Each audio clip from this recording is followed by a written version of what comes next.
Ladies and gentlemen, fight fans all around the world, I'm what you need. You're watching my channel. So, I wanted to talk about a couple other things that a lot of people are not talking about.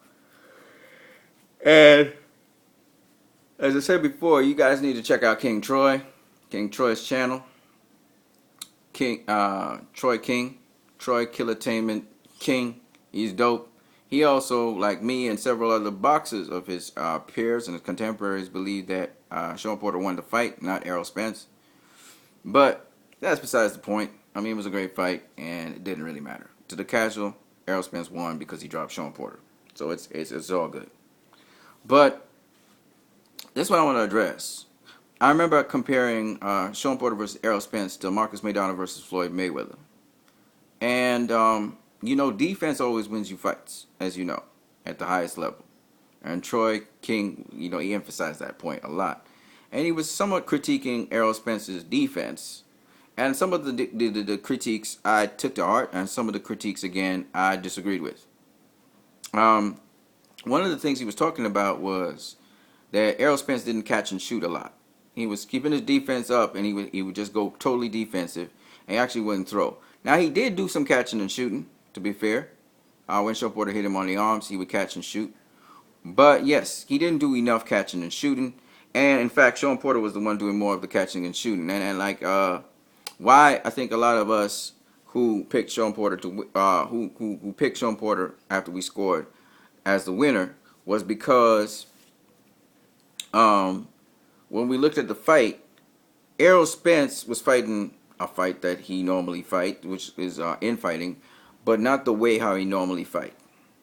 So he was fighting on Sean Porter's terms. Sean Porter was forcing him to engage a certain kind of way, and that's why Errol Spence, sometimes Sean Porter would be chasing Errol Spence all around the ring, because Errol Spence was uncomfortable because he was not doing what he really wanted to do, and Sean Porter would deny him the opportunity of doing what he wanted to do.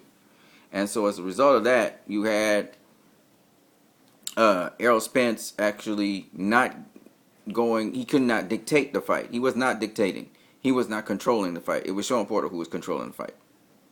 So because of that, that's why I found a number of rounds went Sean Porter's way. And Sean Porter was landing the shots he wanted to land. He was doing the movements he wanted to do. And that's why you could not deny Sean Porter. I had it 7-5. Whereas some people thought that the initial rounds went to Spence, I thought that the initial rounds went to Porter, etc. So, with respect to Mayweather versus Maidana, the first fight, the difference between Mayweather versus Maidana, why Mayweather won the majority of rounds against Maidana, and Porter versus Spence was the following. Porter continuously was able to spin Spence and land on him to the body and to the head. Spence never really made an adjustment to that. He would try and use brute strength and some positioning to try and keep Porter from turning, but Porter would always get to turn on him up to the 12th round. He never made an adjustment to that. All right? He was never able to keep Porter off of him with a jab. Neither was he able to dictate with the jab. He never made an adjustment to that. He defensively still kept getting caught with double rights and straight rights. The jab to the pit and to the head was constantly working for Sean Porter, as well as hooks to the body. He could not stop Porter from landing on him. Even though he tried to shell up a lot of times and roll some of those punches and ride some of those punches, he was still getting caught pretty much flush, especially to the head, and there were a number of body shots that Porter was landing on him. So Errol Spence could not get adjusted to Sean Porter, but there's a number of different reasons. It's because Porter kept on changing up the angles of approach. He was a lot more athletic. He could move around Errol Spence. When Errol Spence pivoted, he would not only pivot, but sometimes he would pivot into a position where Errol Spence couldn't hit him. He could hit Errol Spence.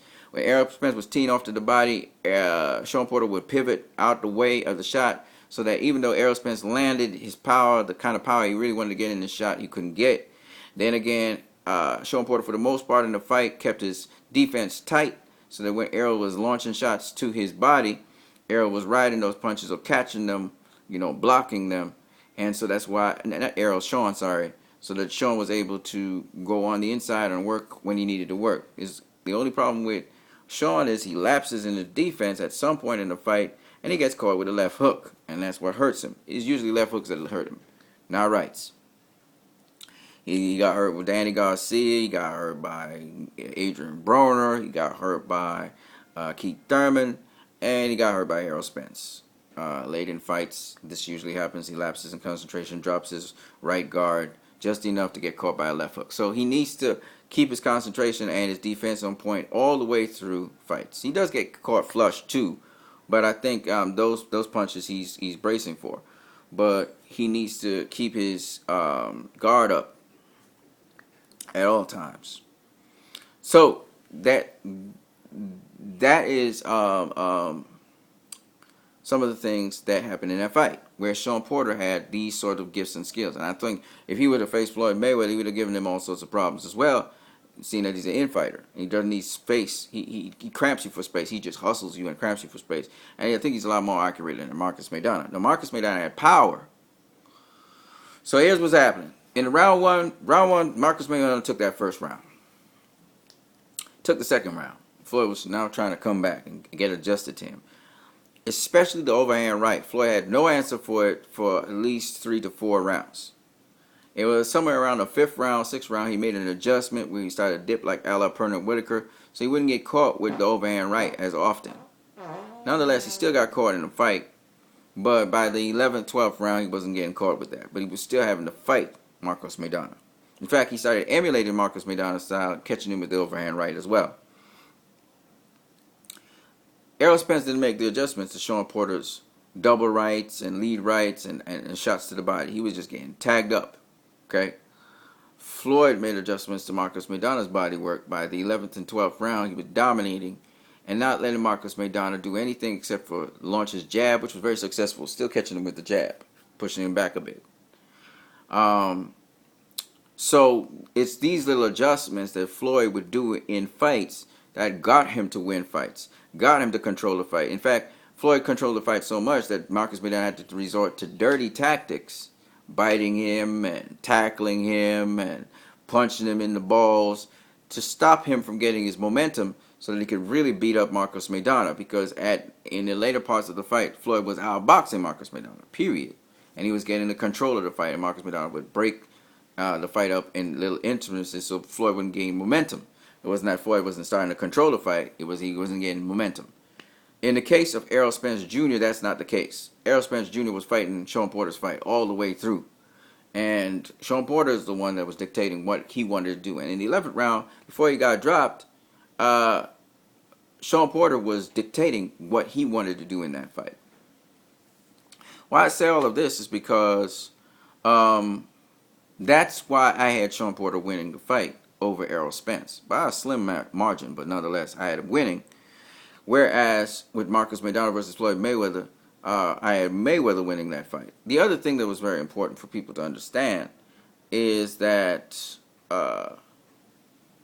Floyd Mayweather is not known as a power puncher where he drops anybody or stops anybody.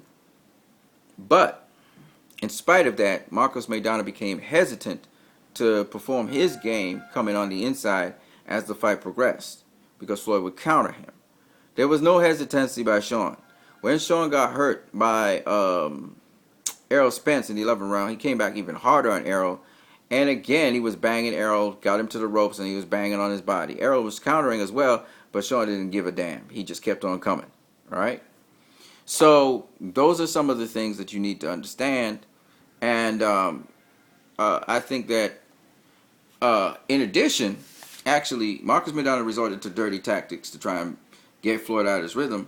And really, the guy who resorted to dirty tactics in this fight was not Sean, but Errol. Errol resorted to dirty tactics, hitting Sean with a number of low blows in the fight. And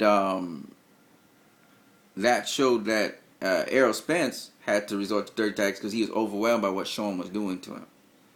And that showed again that he was not in control of the fight. He was trying to gain control of the fight. So all of these things, I think, are important points for people to understand why I had Sean Porter winning that fight, whereas in the Marcos Maidana Floyd Mayweather fight, I had Mayweather winning that fight. All right?